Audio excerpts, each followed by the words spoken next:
Hello, friend. Thank you so much for joining me over on YouTube. I just want to give you a quick heads up that the training that you're about to see was originally recorded via Facebook Live over on our Facebook page. If you like what you see and would like to learn more, make sure you join us over on Facebook for weekly tips and tricks to help you grow your direct sales business and work smarter, not harder. Hello, friends. Happy Tuesday. Hope you're having a fabulous week as we kind of get ready to head into the fall season. My name is Mary Haynes, and I am a direct sales strategist and coach at Savvy Selling. And I'm so excited to hang out with you guys. So today, I don't know if you guys have noticed, but it is August. And that means that fall is literally just around the corner. I caught myself this weekend. I was away for the weekend and I was hanging out with my husband. We were doing some stuff at Disney World. And on the way back, I was like, I really need to get my fall schedule together. This is kind of the time where you start to pivot and you start to move in different directions. And I realized that I had no idea what my week was going to look like once we got back to school and once we really got back into work for the fall after kind of being a little lighter during the summertime, right? So I wanted to share just a few tips, some things that I've done. I used to do every season as we headed into a different season, just some things to think about as you get your business ready for fall, okay? And this is really something, anytime you're feeling a little out of sorts, maybe like your schedule's not quite right, you're not getting the traction that you want to get, this would be something that I would do. Okay, this is something that you could evaluate. So, all right. So let's dig in, friends. So I want to give you 3 tips for getting your business ready for fall. The tip number one is to evaluate your goals. And you may be like, well, duh, Mary, I do that every month, right? But what about those goals that you set back in January of 2022? What about those goals, right? Okay, so let's go back. Evaluate your goals. So you know those goals that you set way back in January. Have you actually looked at those goals? Have you tracked to see how close you are? Are you 7 months closer to the goal? Are you halfway there? Are you a third of the way there? Did you forget you even set goals back in January, right? So evaluate your goals and ask yourself, okay, first of all, what are they? Where did I stick them? Did I write them down? You probably forgot to keep them in front of you. What happened to them, right? What happened to those goals? Did I pivot? Are those goals still relevant for my business right now? Do I need to change them? And then, how close are you? So measure if your goal was to, I don't know, I'm just going to make something up. Maybe your goal was to sell $100,000 in product this year. Are you at 70,000? And so you have 5 months left in the year to sell, another 50,000, right? Or however many, I may have done that math wrong. I think I did. If it's 100,000, we're 7. Yeah, I don't know. That's the bad math. There's 12 months in a year, not 10. Don't ask me to do math on the fly, especially early in the day. And so when you evaluate your goals, you want to measure if I wanted to add, X number of team members, if I wanted to promote, X number of leaders, if I wanted to have my party calendar in a certain spot, if I wanted to make a certain amount of money, where are you right now? And that's going to take a little bit of reflection time. And I know that's hard when you are in the throes of all the things, but this is the perfect time to do it because then you can make a pivot as you move into the fall. You can almost re-engage yourself with your goals. You can recommit to your goals, and then make a plan to hit your goals by the end of the year. We literally have, August, September, October, November, December. And let's just be real. December is like half a month because just about nothing happens after that shipping deadline for Christmas, right? We're all like, peace out, I'm leaving, all right? So make sure that you've got pieces in place now, or you're putting the pieces in place now so that you can actually hit your goals. And just because you're far off doesn't mean you can't hit them by the end of the year. Just take a little time, break it down. I'm a huge fan of breaking your goals down into bite-sized chunks. So taking this big, scary goal for January, you set in January for the whole year, break it down. Here's what I have so far. What do I have left? What can I do each month to make sure that happens? Okay. So that's evaluating your goals. That's something you need to do right now before you get back into the busyness of back to school. I mean, some of you guys are already going back. I mean, my kids are going back and we're shipping a kid off to college next week. So we are back in the throes, right? We are back in the patterns and the routines of life. So make sure you get that done before you get back into that busyness of the season. All right. Number two is evaluate your time. Okay.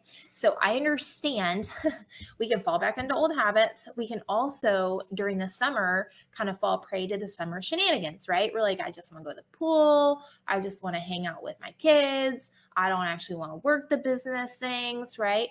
So my favorite thing to do when we're transitioning seasons, or even we pretty much do this once a quarter just to evaluate, we do a time audit.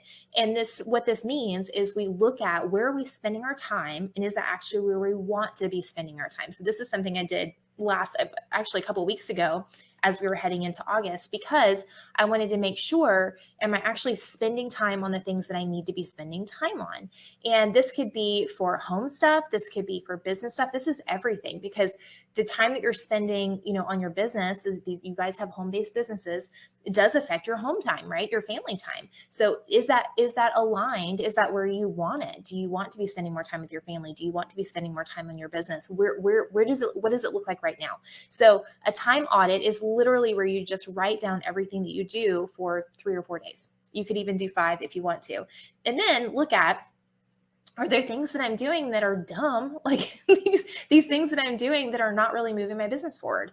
Am I spending way too much time doing 1 or 2 things and I'm not seeing results from those? Am I, maybe fitness was one of your really early goals that you wanted this year. You wanted to get back in better shape, or you wanted to change your diet or something like that. Then am I spending time on that? Maybe if your finances were something that you were struggling with at the beginning of this year and you really wanted to work on that, are you actively spending time on that? Are you just your business, if you wanted to grow your income from your business, are you actively working on the things that will grow your business so that you can actually move forward? All right. And then what I did this past weekend, and I've done this before, is I actually, based on that time on it, based on what I want my work-life alignment to look like, I planned out what is my ideal week. Okay, what is my ideal week? Now, is my ideal week going to happen every week? Absolutely not. It's not even going to happen right now, because this is where I want to move by the end of the year, or in the next couple of months, really, is where we're going to make that happen. So what I did is I said, okay, on Mondays, this is when I can work. On Tuesdays, this is when I can work, all the way through the end of the week. And I don't work weekends unless we're working on a big project or something like that I want to work on. So I planned out my ideal week. And I also decided what types of things I wanted to do on each day. So one day is, a training day. One day is a content creation day. And I did the same thing, guys, when I was in the field. It was, one specific day, even though I had parties that were going on, I had to do those basic business things. My focus for one day of the week was my team. That was developing training, doing coaching calls, things like that, scheduling posts to my team group. Another day was my customer follow-up day. Another day and a half or 2 days was my booking and recruiting day. So decide, based on your current schedule, which days of the week do you want to do what after you do your time audit. That's your ideal week. Again, you're not going to always be able to stick to your ideal week, and that's okay. It's just a target. All right. And then once you have your ideal week, start to build the routines now. So I'll give you a really silly example. So Fridays, I'm planning to start taking more time off on Fridays, because I like taking Fridays off. And we typically travel and we do lots of other stuff. And with my daughter being in college and being away, I want to be able to go down and see her on Fridays if I want to. Or if she's coming home, I want to be unplugged. And so I'm starting to build those routines now, where I'm scaling back the work that I do on Fridays. I'm trying to cram all of that into Monday and Thursday. Now, again, my ideal week is not going to happen right away, right? But it's something that I'm moving towards. And I'm not going to beat myself up if I have to work half a day on a Friday or something like that. I'm not going to worry about that, but I'm moving towards that thing. So I'm already moving appointments off of my Fridays. I'm already moving things in that direction. Makes sense? And even, I'll give you another silly example. So laundry. So I realized, like, there's Fridays are the days that I would also need to do some chores around my house, more chores around my house. And so Friday is my laundry day. Okay. It's the easiest day because I won't be working, right? And I have the most time to not leave all this laundry laying on the couch. Because if I try to do laundry throughout the week, you guys know what happens, right? It lays on your sofa, or it lays in a basket waiting for you to fold it. So if I cram it all into Friday, then I'm good to go, right?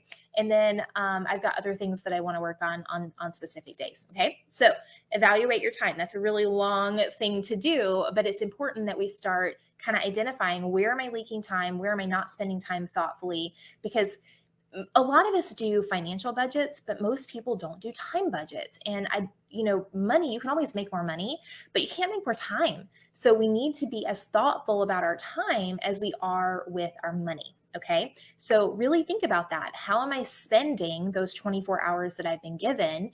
And how am I going to put that to the best use, whether that's within my family, my health, or my business. Okay. So that's evaluate your time. And then number 3 is evaluate your overall business strategy. So as we start to look at our goals, as we start to look at our time, we can really evaluate, is what I'm doing right now with my business working? And is this what I want to do for the rest of the year? Because I don't want you to be afraid to change things. If you find that, you've had kind of a life pivot, right? Or like I've been talking about I want to take my at least half a day on Friday. So I have the freedom to hang out with my daughter or my boys, stuff like that.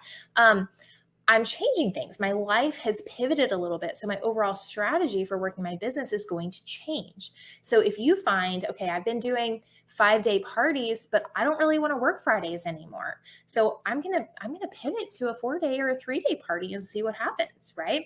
Or I'm going to pivot to doing 1-hour parties, or I'm going to add in a different type of party format.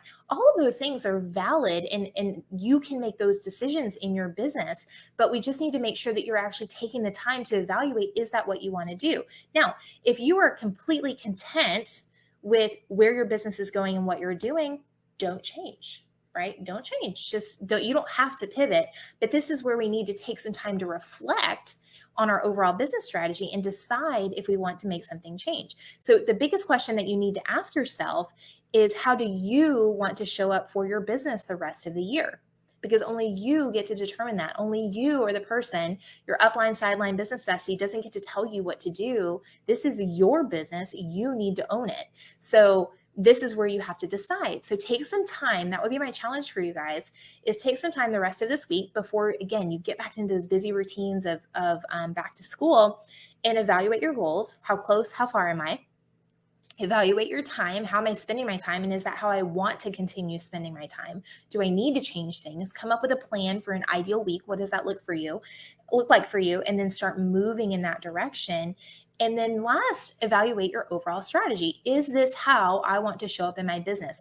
Should I keep doing the things that I want to do, or that I've been doing? Or do I change it into something else to make sure that I hit my goals for the end of the year, or just find a better way to work, or a more streamlined way to work? Okay. So guys, if you are struggling with getting your business under control, and you're confused about what to do first and all that fun stuff, if you have not already, make sure you grab our free Direct Sellers Business Blueprint, because it walks you through kind of the 4 key areas that you need to work on to build a predictable and sustainable direct sales party plan business.